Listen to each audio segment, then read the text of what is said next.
measuring stick just changed around here, buddy. You're looking at it.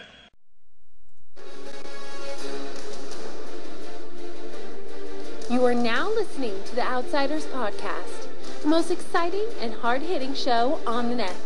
And now, bringing it hard as always on the Kansas City Chiefs and the NFL, here are your hosts, Clint Schweitzer and Noah Groniger.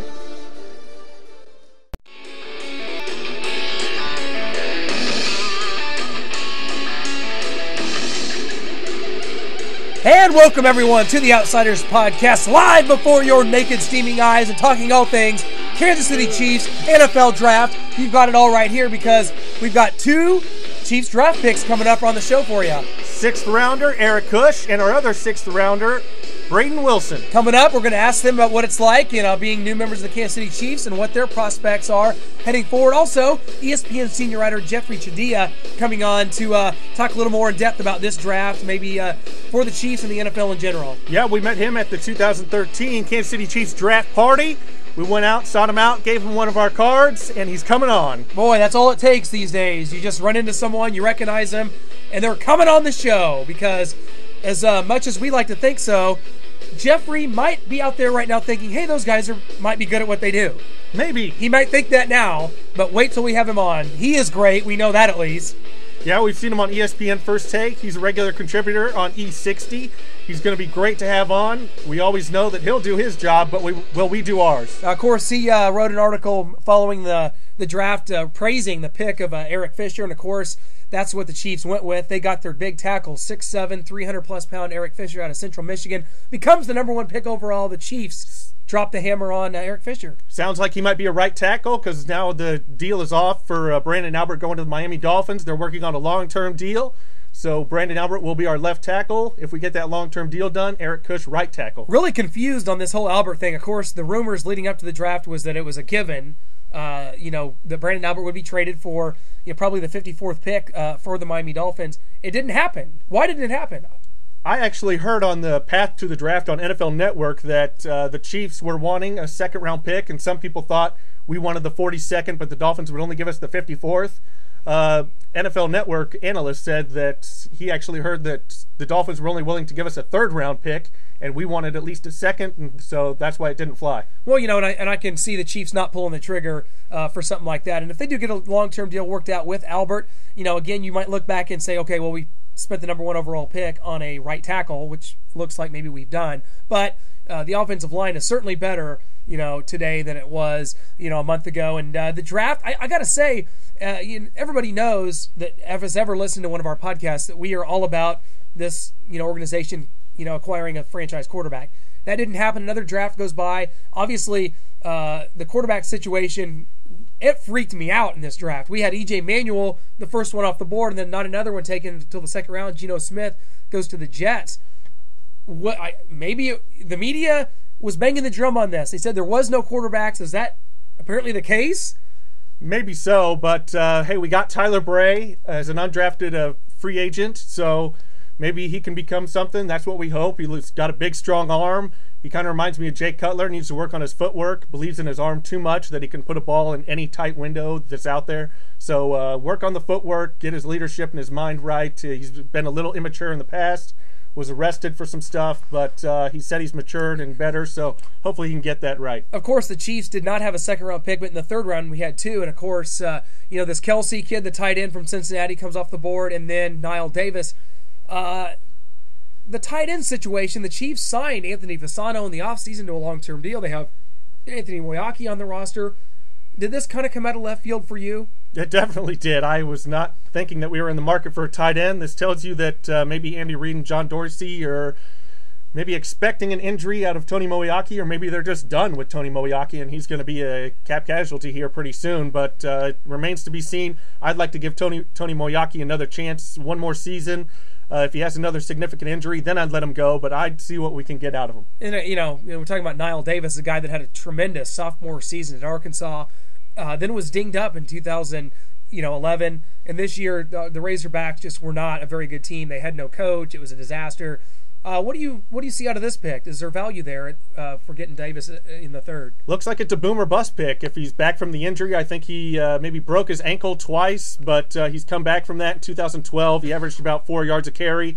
I think if he can get back to how he was before those broken ankles and improve, and it looks like he has improved from those broken ankles back in 2011, that he ran a 4.37 at the NFL Scouting Combine. It looks like he's got the speed. He's definitely got the build. He's a big, strong guy. So I like the upside. I like the potential, but we'll have to see. Yeah, I'll tell you what. And in the fourth round, the Chiefs go with Nico Johnson. And by the time you reach the fourth round, to me, you're throwing darts at a dartboard, and you're trying to find your best guy on your board. And the Chiefs go with a linebacker, Nico Johnson, from a very good defense. I question, with Nico Johnson, why he fell that far back into the fourth. I think this is a very strong, but good tackler, very sure tackler. At that point, the Chiefs could have gone center. At that point, with Warmack from Alabama, they go with his teammate Nico Johnson in the fourth. I actually like Nico Johnson. Some people were questioning if we were going to take Matt Barkley, but then the Eagles moved in front of us and took him instead. Well, that's a quarterback. That's not. There's no sense in drafting one of those. I wasn't too high on Matt Barkley anyway. I would have rather had maybe Tyler Wilson there, who went to Oakland. But as far as Nico Johnson, I think he's going to be the starter from day one. As soon as the season starts, in training camp, Akeem Jordan will be the starter, and he'll show Nico Johnson the way so Nico can take his job. I'm not sure about Akeem or Zach Dials being the starter at inside linebacker. I think you're definitely going to see Nico Johnson and Derek Johnson there in the middle when the season starts. Of course, we know the rest of the draft picks. Sanders Cummings from Georgia, and then we got the 2 6th-round picks are getting ready to come on. Kush, Braden Wilson. And then the defensive end out of Princeton. I just saw Daniel Jeremiah, he used to be a former NFL scout with the Eagles, on Twitter last night, saying he really liked that 7th-round pick, Mike Catapano, from Princeton, and he said he's got good rush ability, good hands, good first punch. So that was really good to see. That. So, AKA, he will not make the roster, pretty much. Probably not, yeah, but exactly. It's good that Daniel Jeremiah likes So, it. Noah, we talked about whenever this regime was hired, Andy Reid, John Dorsey come in here, we said, well, fans don't flip out right now. We got to wait and see what free agency brings, what the draft brings. Where is this team at right now? Do you feel like, from when the time that Andy Reid was hired and John Dorsey to now, that this is a better football team than it was a year ago? This is definitely a better football team. I like some of the moves they've made. I don't like trading for Alex Smith. I don't think he's a franchise quarterback. We've made that very well known throughout our podcasts. And I don't like this recent trade of sending Javier Arenas to the Arizona Cardinals for their fullback Anthony Sherman.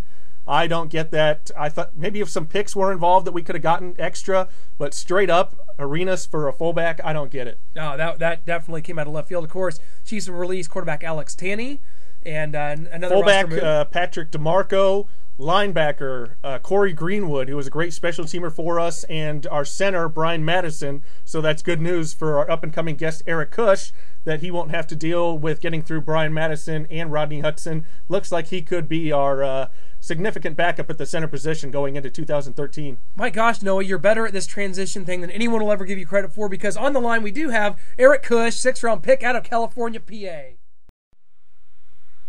Okay, and we are joined right now by Chiefs 6th-round draft pick, center from California, PA, Eric Kush. Eric, welcome to the Outsiders. Welcome to Kansas City, buddy. How you doing? Doing well. How are you? Well, it's snowing and it's May here, so I don't want to give you any indication that this is not a nice place to live, but that is happening right now. I didn't know if you were aware. I am aware from messages on Twitter. It's actually 75 degrees and sunny all day today here in Pennsylvania. Well, those days are changing for you here coming up as you are heading to the Midwest and Kansas City, and I just, real briefly, just tell us, what your level of excitement was and what your feelings were when the Chiefs did select you there in the 6th round. Look, I was unbelievably honored, that I was able to get drafted, and the Chiefs were going to give me this opportunity to play for them. And, I'm very proud to represent, Division II and California University of Pennsylvania in the NFL. Yeah, let's talk about that. You, of course, come from Division II, California of Pennsylvania. The last player we drafted from Division II was, of course, Brandon Carr, who turned out, to be an absolute stud. You come from a smaller school. Talk about what your draft experience was like. Maybe how it was different from some of the guys from bigger BCS schools, and how was it? How did you even figure out? And at what point did you figure out that you were an NFL prospect coming from such a small school? Well, I knew about last summer, that I was going to have a shot at this after my junior season. I was getting a lot of phone calls from agents and stuff like that. Who wanted to represent me. So they told me, what they thought, was going to happen and what was going to shake out. And eventually I chose my agent, and his name's Chris Cavett. He's a wonderful person and friend. And we, I just went through the season working my butt off, and then chose my agent after the season. I selected Chris. And then after the season, I went out to Tustin, New Jersey to train for the Combine and any All-Star games I was going to get invited to. And I ended up going to the East-West Shrine game, but not the Combine. So, I was looking out for the Shrine game and my pro day, so I could put up the best numbers I could. Then after my pro day, I came back to Pittsburgh and started going back to Cal to work out, with teammates from back home and my strength and conditioning coach from school, and just waiting to see what kind of visits I had. I had a couple pre-draft visits and a couple private workouts with different teams. So it was really exciting. In the beginning part of April, end of March, and then it came down to the last week, the last 3 days of the draft, and I was just sitting there and with family, just was waiting for a phone call. Yeah, we heard you got a little banged up at the East-West Shrine game. Do you think that hurt your draft stock any, and how are you doing now?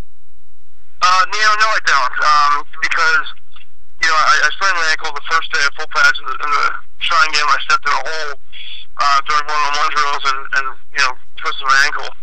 But, I just take the crap out of it and got back out there. And, it showed, my toughness out there. So I think that, it actually might have helped. Well, the Chiefs have made a statement. I mean, bringing in a guy like Andy Reid, an offensive guru, former offensive line coach himself, drafts, Eric Fisher, first overall in this draft. I'm sure you know a lot about him. Of course, drafting you as well. I mean, what are your thoughts on that coming into a system that's obviously going to be, run-oriented? I think the statement's been made. I mean, how do you feel about coming in here and being able to rotate in and play with some of these great linemen? I mean, it's an exceptional opportunity for me.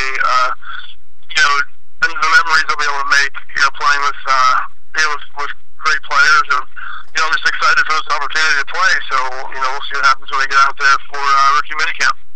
You're known as a very athletic lineman. What else do you think you need to work on now that you're in the NFL?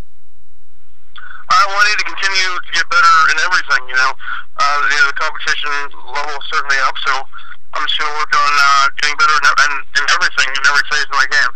Well, Eric, I'll tell you what, we cannot thank you enough for joining us. Now, one quick thing, it may be snowing here in May right now, but by the time you get here for training camp in late July, it'll be about 105 out there. So, I hope you're ready for that change as well. It's not all going to be just all snow. So we can't wait. Listen, I absolutely cannot wait to get out there to Kansas City and check the city out and get ready for camp. Well, we definitely look forward to it, and just talk about that, because your first training camp, I think every rookie goes through this, whether they come from a small school or not, out there, banging heads with veterans that you've probably seen, growing up, and you've watched on TV, guys like Brandon Albert, who's going to be a part of this team, it looks like, who's, a 6-year veteran, guys like that. I mean, is the anticipation, what is that like, knowing that here in just a few months you're going to be out there banging heads with, NFL veterans?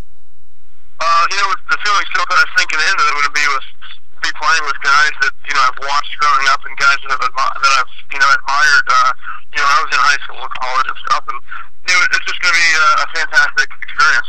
Well, I tell you what, Eric, it's been great talking to you today. Can't wait to get you in here, and we'll definitely keep in touch. As the season goes on, we'll look forward to keeping in contact with you, and hope to get you back on the show again sometime. As the season gets closer and when the weather gets past this snow thing a little bit.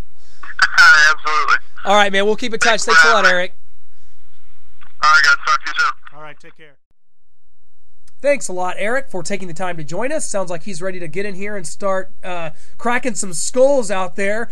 Great to have him on, and all the way out from California, PA. Didn't know there was a California in Pennsylvania. It confused me. Me neither. It confused me as well. I was like, well, what's going on here? But he doesn't. He's got 75-degree weather there. We're snowing here. When he gets here for training camp, it's going to be 105. It all evens out. I'm not sure he's looking forward to that, but he is definitely looking forward to be a part of the Kansas City Chiefs, helping out this offensive line, being a good rotation guy. Guys always go down on the offensive line. He'll be able to pop in there, and I like what we have in him. Another guy I'm really excited about here, of course, is another 6th-round pick.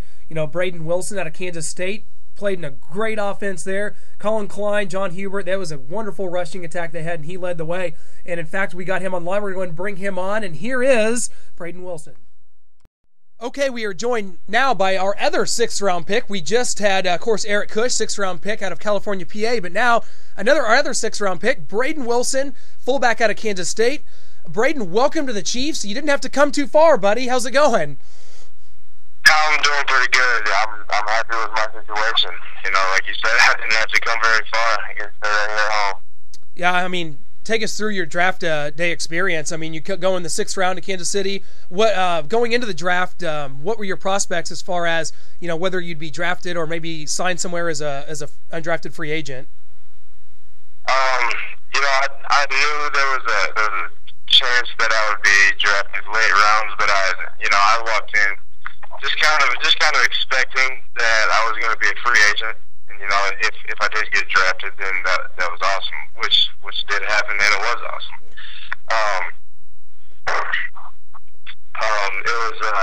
was a tense Saturday, since I knew I'd around, I just kind of waited around when Saturday came around. My family, I've been staying here with my brother and sister-in-law in Kansas City. And my parents came over to the house as well from Great Bend, and we, it was pretty intense, just sitting there waiting for a phone call, and I kept getting a few calls from several different teams, and they were calling to ask, if I'd been hearing anything from anybody else and whatnot, and just kind of out of nowhere, the Chiefs called in the 6th round and said, "I hope you're ready. We made you a Chief." Oh, it's awesome, and we're so glad to have you. How do you feel? Looking at the way this roster is put together, of course, the Chiefs take an offensive tackle with their 1st overall pick in Eric Fisher, and bringing aboard yourself and another offensive lineman and Eric Kush, also in the draft, with guys like Jamal Charles and Niall Davis. This is going to be a run-oriented offense. You're used to that. You guys ran the ball over 60% of the time at Kansas State. Talk about what it's going to be like playing in an offense ran by a guy like Andy Reid and getting back to probably playing some smash mouth football. That's a good situation for me to be in. It's going to be the offense is, from what I understand, going to be pretty generous to the fullback, which is good. So I'm excited. That's my kind of ball. That's what I've grown up playing, and it's really all I've ever known. So I'm excited for it. I'm ready to get going. All right, we have a few fan questions for you. The first one is from Kimberly Krieger. With fullback Anthony Sherman acquired through the trade of Javier Arenas, you now have competition to make the roster. Does that amp up your preparation going into OTAs and training camp? That's something I'm going to be thinking about, but I'm not. It's not going to change the way I approach things. It's not going to change my mindset going into camp. I'm all in 100%. Regardless. I was going to be either way. And I'm going to go in, just be on top of my game, doing my thing as well as I can. All right, this one is from Chris Ratley. Do you think you're better at punching the ball in for touchdowns, blocking, or are you a man who can do it all like John Kuhn from Green Bay? Well, I like to think I'm a man who can do it all. I didn't have many opportunities in college in our offense, but I like to think I could do either one. All right, this last fan question is from Alan Bush. The Chiefs just drafted Niall Davis, who ran a 4.37 at the Combine, and we know Jamal's a burner, so what are you doing to to prepare yourself for the speed of the backfield you'll be blocking for? I'm working every day to improve my speed and strength. You know, as always, so I can open up a hole for those guys if I get the opportunity. Got to ask you about a former teammate of yours, of course, Colin Klein. How do you feel like Colin's skills will translate to the NFL, and now that he, is going to get a chance? I think he's going to do a lot better than what a lot of people are saying that he will. I think he's got the right mentality, he's got the right work ethic, and he's got a mind for the game. He's an intelligent kid. So I think he's gonna do well. I think he could. I think he's gonna make a team. We asked this to the other 6th-round pick, Eric Kush. As you come in as a rookie, I think from any level, any rookie would think something like along these lines, which is here in a couple months you're going to go to training camp and you're going to be in there, cracking skulls with probably players that you've been watching on TV for a lot of years. Jamal Charles going up against defensive linemen like Tyson Jackson, guys that have been on the roster for a while. How does it feel to you just knowing here in a couple months you're going to be out there, exchanging blows with some of these guys? It's I try not to think about the individual I'm going against in that sense where that's somebody I saw I watched on TV. I more try to just approach it more as that's just the game. That's the game I signed up to play. And some of the guys I'll be going against are some very good players. But I strive to be on that level. Can you describe your game to us and how you approach it and maybe something you need to work on the most? My game is I play a really physical game. A lot of solid collisions throughout the game for me. But at the same time, I'm a pretty versatile player. I can get outside and kind of play a little H-back as well, or move around in the backfield. I did all of that in college, and I've played some tight end. What I need to work on the most is probably my pad level. I'd say I've had conversation with several coaches over this period of preparation for the combine and the NFL draft, where I've just been told I'm playing fullback and I'm 6'3" and a half. I'm a lot taller than most fullbacks, so that's my main focus is pad level, just playing lower than what I'm used to. I'll tell you what, Braden, it has been great having you on. Thanks so much for coming on the show today. We look forward to following you into training camp and seeing how your career progresses, hopefully here in Kansas City, because we know you come from a great winning program and we're a part of a wonderful and prolific offense there at Kansas State. So thanks, Braden, for being on. We wish you all the luck, and let's keep in touch, and let's do this again once we get closer to the season, my man. It sounds good to me. Thanks for having me. Thanks, Braden. We appreciate it, buddy. Take care. And a big thank you to Braden Wilson for joining us, and of course Eric Kush. These guys coming on here. This is their first, lengthy interview since becoming members of the National Football League. So we are grateful to have him right here on the Outsiders podcast. Braden informed us that he needs to work on his pad level. You get that information here. He needs to keep it lower. He's a tall fullback, being 6'3". That's really tall for a fullback. So he's got to work on keeping his pad level lower. But he seems to be an all-around fullback. He can catch, he can block, he can get to the outside. He can really do it all. So it's going to be really interesting to see him versus Anthony Sherman at this training camp and see who takes that job. Excited about him and excited about this draft class to see where it goes. On paper, I think that it's a draft. To me, it could have been better. It could have been much worse. I think they brought some guys in that they know that can fit in their system. Andy Reid knows what he wants to do, and I think that what I'm picking up on that Andy Reid wants to do is to run the ball with Jamal Charles and Niall Davis, pound it in there with these, with this improved offensive line, and have a quarterback in Alex Smith that's, not going to turn the ball over, hopefully, Probably give you a dink and dunk type passing attack. Come off play action, use his.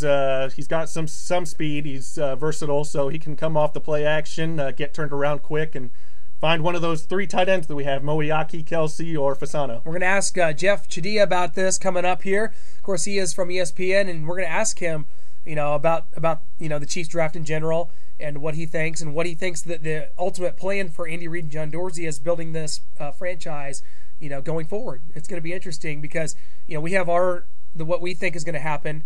We see this as being an improved football team in 2013, and by improved, I don't want to blow people's minds by saying that we're going to this is a 13-3 division championship football team. Guys, this is an 8-8 football team going into next year, and you can look at that 2 ways. You could say this was a 2-14 team in 2012, and we've improved to that point to an 8-8 type football team, and that's of course give or take a couple games.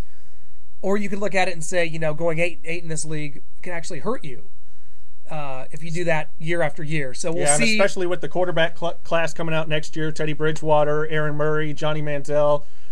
You'd like to be able to get one of those guys, but then you're asking for another horrible season, a 2-14, a 3-13, something like that. So, or you're asking to trade a bunch to move up there, and the Chiefs have never been known for that, and I doubt John Dorsey would be known for that either. But once again, it's enough of what we think, and let's see what Jeffri Chadiha thinks about this Kansas City Chiefs draft and team. And we are joined, as promised, by ESPN senior writer Jeffri Chadiha. Jeff, we wanted to bring you on today. We ran into you at the Chiefs draft party there, and we wanted to talk Chiefs and NFL draft, of course. Now, we just saw your article really praising this Eric Fisher pick. Before we get into anything else, talk to us about your article and what your thoughts are on the Chiefs coming away with Eric Fisher, even though it looks like Brandon Albert is going to remain a Chief. Well, I thought it was a good move for them. I know obviously they needed to improve their offensive line. They wanted to find a quarterback, but they obviously made a trade for Alex Smith and didn't think that highly of the guys they had in the draft to look at. So, in my mind, Eric Fisher was really fit what they needed. You look at Joko, obviously he was a very talented All-American offensive lineman at Texas A&M, but I think Fisher's intangibles really separated him from Joko, especially the athletic ability and just the fact that he was a much less heralded recruit coming out of high school. He booked himself up into a player and became the top pick in the draft in a draft that had a tremendous offensive lineman in it. So I think he can be a locker room leader. I think he can be a foundation at left tackle for them for the next 10 years, and I think he'll be a guy that Chiefs fans will appreciate having for a long time. Well, Clint and I aren't the biggest Alex Smith fans, but a lot of Chiefs fans think he can be our franchise quarterback. Where do you stand? I think he's a good franchise quarterback for the next 2 or 3 years. I think right now what he is, he's a nice bridge to wherever they want to go with that position. I don't think anybody's going to sit here and say that Alex Smith is the next Tom Brady or Peyton Manning. But what he is a guy who has played in a lot of big games in his career, gone through the torture of being a first-round pick who wasn't making good. So he's got some thick skin to him. He understands the NFL. He's still young enough to be a difference maker at 28. Obviously took that team to the NFC Championship game last year or 2 years ago, and really showed a lot of leadership and stepping down when Colin Kaepernick got that job and not really being a distraction. So I think he'll be motivated. I think he'll certainly be the player that he's been in the past. And to be honest with you, look at what Matt Castle was for this team the last 3 or 4 years, which was a turnover machine. I think just if he doesn't turn the ball over, that's already a big plus for him. Absolutely, and that kind of leads me to my next question about the ultimate plan for John Dorsey and for Andy Reid here. They went out and they get a Niall Davis in the 3rd round. Of course, they have Jamal Charles coming back. They draft a fullback late in the round. They draft another maybe backup center late in the draft. Is it pretty obvious that Andy Reid is going to want to try to run the football, which is definitely not his MO, but here in Kansas City to run the football and protect it? Is that what you would agree with? Well, yeah, I think it's going to be his MO in the short term. I think he wants to stabilize that offense and get it to be more efficient. I look at all the turnovers they had last year, and I've been a huge critic of the Chiefs over the last 4 years, the Scott Pioli era. But their biggest problem was turnovers. They were constantly turning the ball over, and even if they'd had half of what they had last year in turnovers, they might have been an 8-18. So I certainly think they have enough talent. You look at the guys who went to the Pro Bowl. You look at Jamal Charles, Dwayne Bowe, the guys on offense.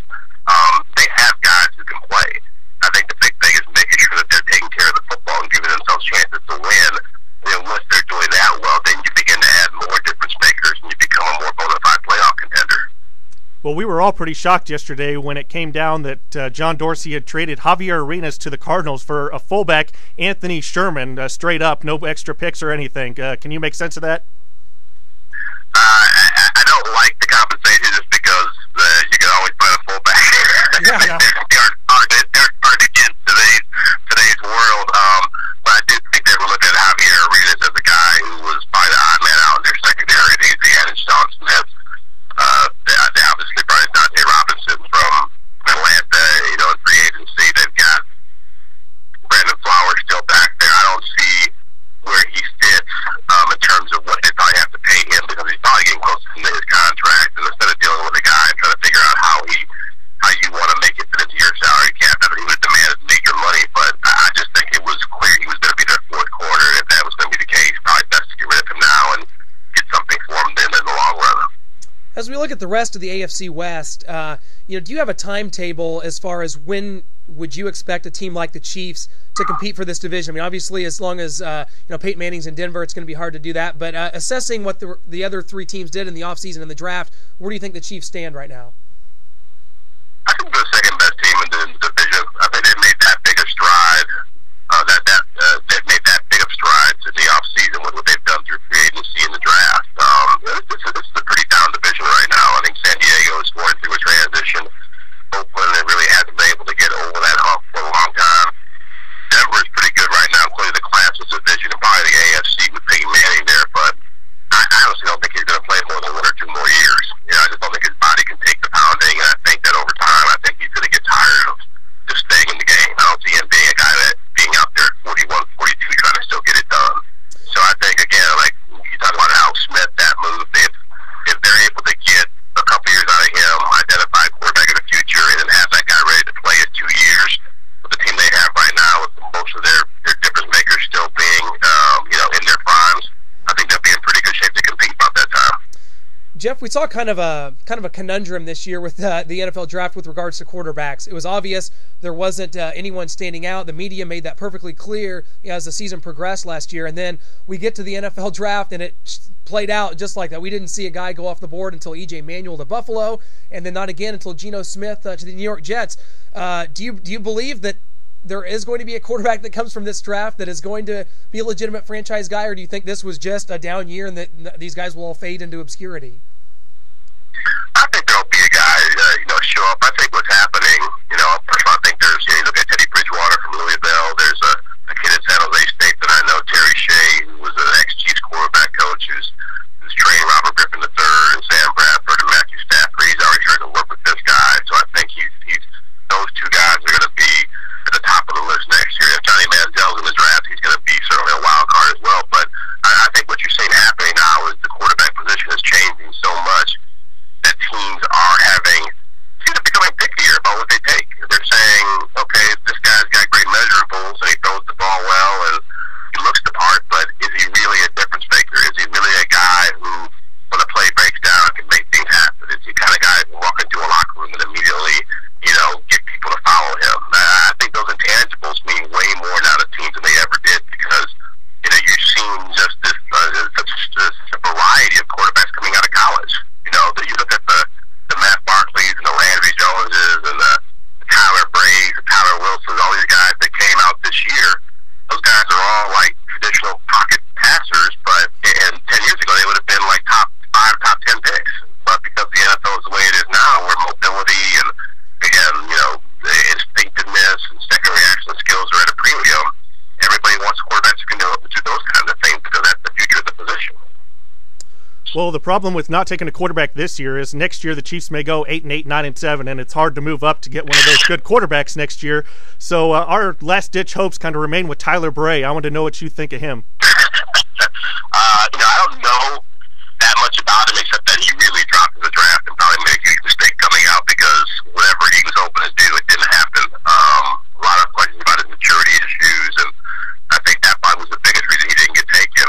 But I don't know if they're putting their hopes on him so much. I almost wonder if they hope Chase Daniel emerges as a guy who can be like a Russell Wilson type player, because you look at where Chase Daniel was a few years ago, he might have been Russell